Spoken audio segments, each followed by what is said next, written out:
Action. So in the last talk, I talked about the word Dharma, and I explained that it's a very fundamental, extremely important concept today. Now there's a word that contrasts with the word Dharma. So Dharma was essentially the fundamental purpose of something, and I applied that to human beings. So what is our purpose as humans? That's a really obviously an important question.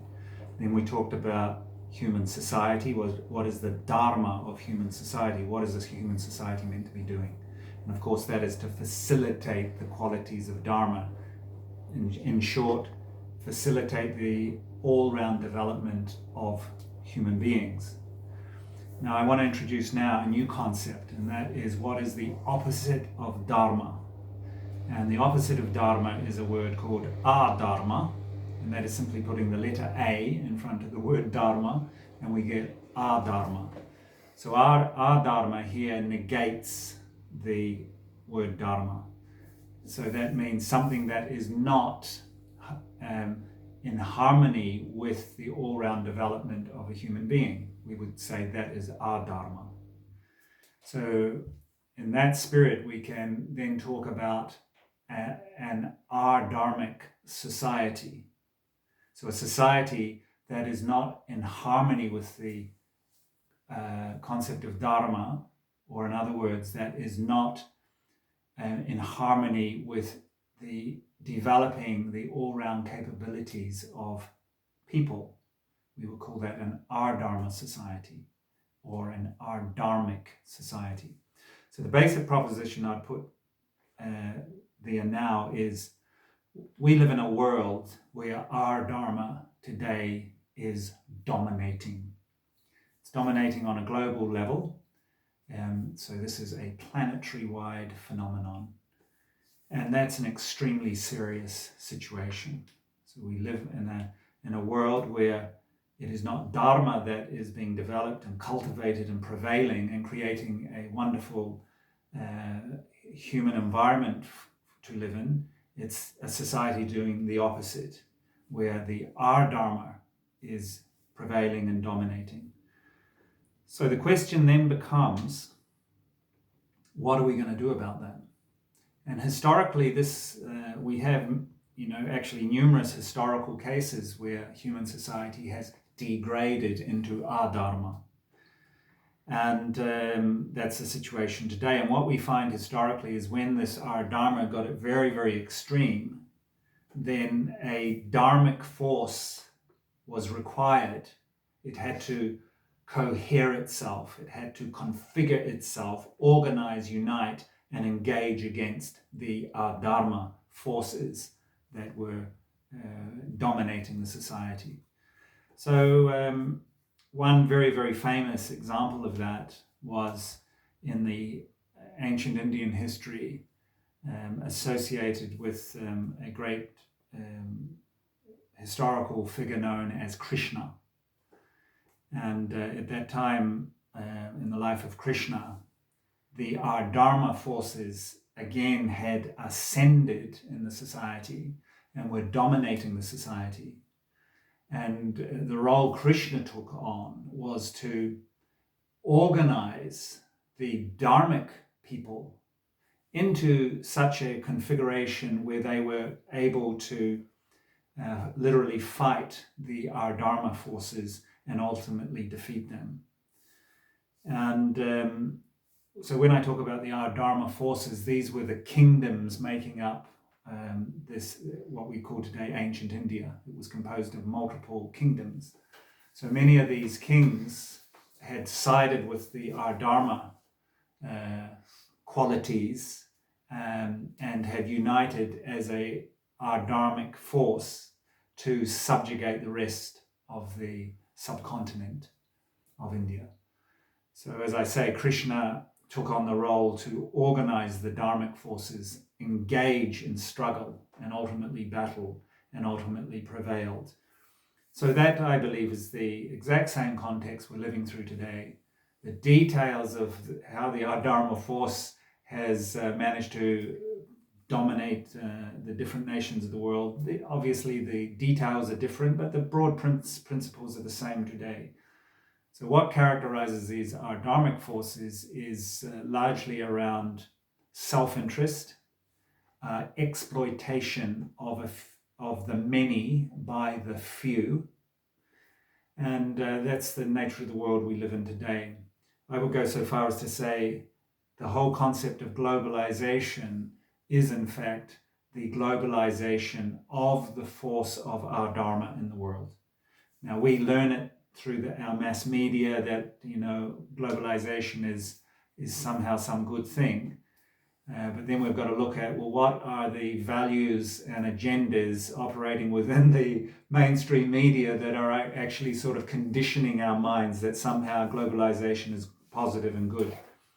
So, and today there's many millions of people all around the world, and I do a lot of traveling, and I've met people from one corner of the world to the other that are now very, very aware that this is exactly what's happening, that there are these vested interests, what we would call these adharmic forces, that are very, very busy, very, very organized in orchestrating situations to cement or solidify their own power in order to play out these agendas of exploitation. And this is an extremely serious situation. It's also a situation that is very, very well known now to multiple hundreds of millions of people worldwide. And they have the potentiality to form as a united dharmic force at the local level of where they live in order to engage in an effective struggle against these dharmic influences. So that's the challenge. That's what I believe the purpose of people who have developed awareness, including, in fact, spiritual awareness. That is, we live in that moment historically where that is why we are here. We are here to engage in this struggle of Dharma. And again, I draw a direct parallel between the experience in that ancient Indian history associated with Krishna and the situation today. I see it exactly in parallel, and it's an incredible moment to be alive. And it's made all the more, to me, empowering if people can understand that historical episode associated in that time of Krishna and that ancient history that was known as the Mahabharata. So again, the idea here is we're living through a very, very similar parallel history today. And just as in that history of ancient India, we need to organize. So I want to now go on and introduce some ideas about what is important for the Dharmic people today, or let's say the progressive people today, in order that they can engage effectively in this struggle and create a Dharmic society, means a society that's conducive to the all-round development of human beings and, in fact, for the entire living world and the natural world as well. So I'm going to go on now and talk about what I call the 3 dimensions of progress. And I put it in the shape of a triangle, and I call that the S3 triangle because it has these 3 points to it.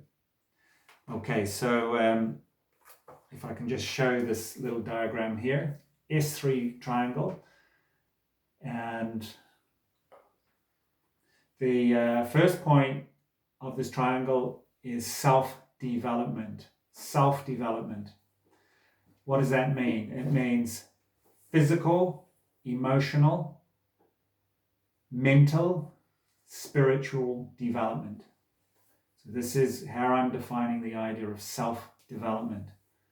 Physico, emotional, psycho, spiritual development. And that ultimately will exist at the individual level as individuals and also at the collective level as communities and societies. Okay? The second point that I'll bring in here now I call social outlook. Social outlook. and that relates to having a viable outlook on society. So it's, in a sense, it's talking about a ideology, having the means of understanding what's going on in our society.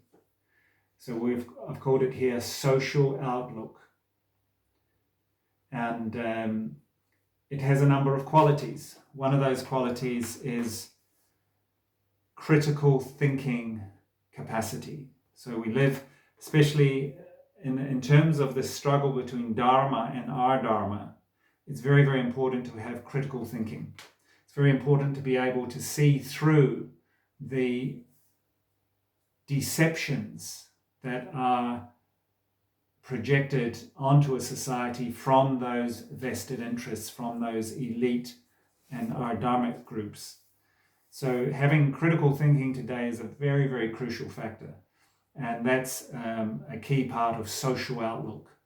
So social outlook is having a viable philosophy or a viable ideology that enables us to understand, again, what is the purpose of human society, what we talked about earlier.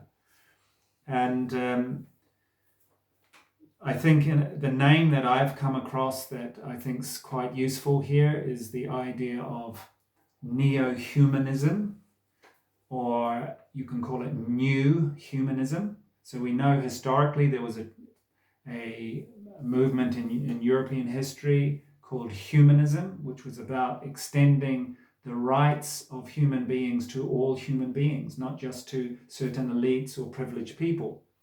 So it's taking up that idea of humanism, but then it's a neo-humanism or an expanded humanism, which means we've expanded those rights beyond just humans to other living beings, to plants, to animals, to our ecosystems. And that idea is very much prevalent today in the minds of progressive and benevolent thinking human beings today, and it's a great thing. So we see this in the ecological movement, we see this in the animal rights movement, we see it in the amazing and positive phenomenon of veganism. So the underlying spirit of that is the rights of human beings now have to be expanded to include other living beings, that we're living on a planet that is effectively one complex ecosystem. Now, the deeper philosophical understanding here is the essence of everything within this creation, including physical matter, ultimately derives from one thing.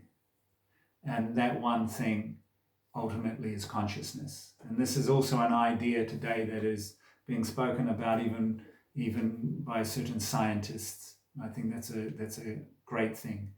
So we have this concept of new humanism or neo-humanism, and that forms the basic outlook we see in society. So we want Dharma to prevail in the human society, and we want that benevolent feeling of service, that third quality of human Dharma, to be expressed towards the other living beings, so that they are also allowed to express and realize their Dharma. And as I said before, there's been great progress, I think, in the last 20, 30 years in that regard all around the world. So that's the second dimension of this triangle of progress, or this S3 triangle. The third relates to what we call socio-economy. Socio-economy or socio-economics. So let's see it there. This is the third dimension, or the third part. Socio-economics. And this, of course, is relating to the collective society level. And it's the question regarding this socio-economy is simply, how should a society organize its economic and social aspects in a way that Dharma is most able to flourish amongst the people?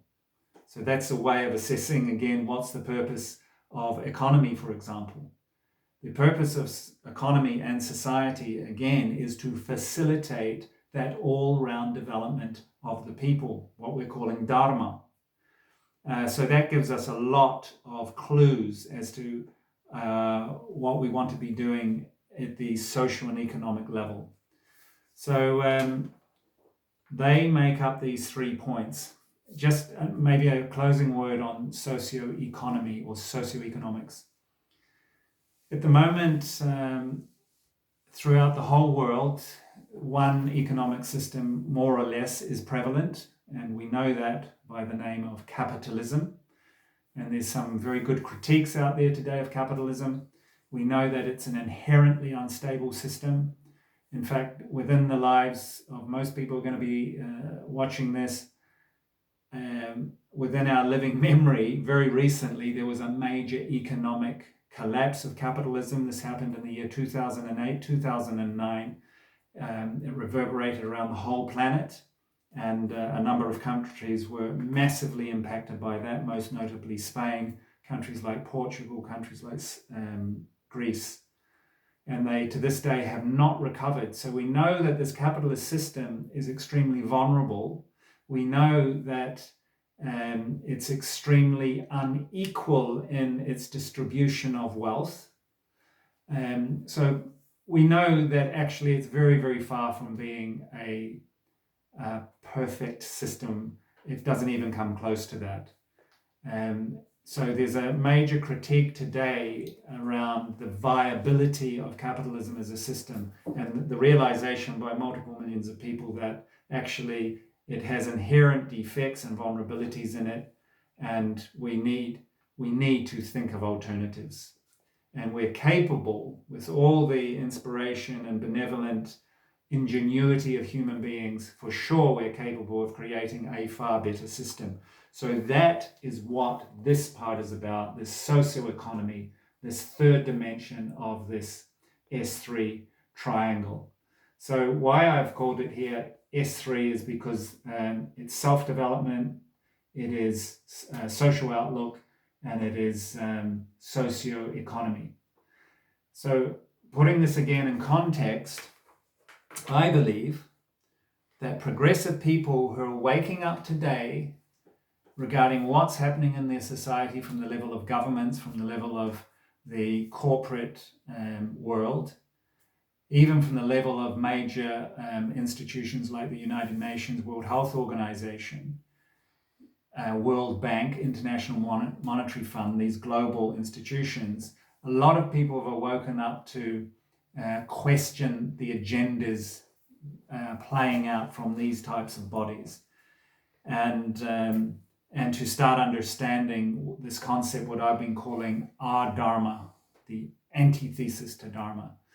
So the idea of this progress triangle with its 3 dimensions of self-development, social outlook, and social economy, the idea here is the Adharma force needs to unite around these type of principles, that it's not enough for the Dharmic force, the progressive forces, simply to orientate to one or other of these 3. For example, only to think about a new socio-economy, a new socio-economic system. Yes, we need that, but it's not enough only to focus on that. Nor is it enough only to focus on the spiritual or the self-development level. That's also very, very prevalent today, which is fantastic in many countries of the world. But it's not enough only to focus on that and not have it linked practically to these other dimensions. And the same with, it's not enough only to focus on this social outlook, having a viable ideology by which to understand the purpose of human life, and to understand the modes by which certain elites or vested interests exploit others. It's not enough just to know that. We've got to understand what is the alternative to that practically in terms of socioeconomy. And I think it's very important for us to also understand why self-development is the foundation of all of this progressive positive change. And maybe on our next talk we can go into some detail on that.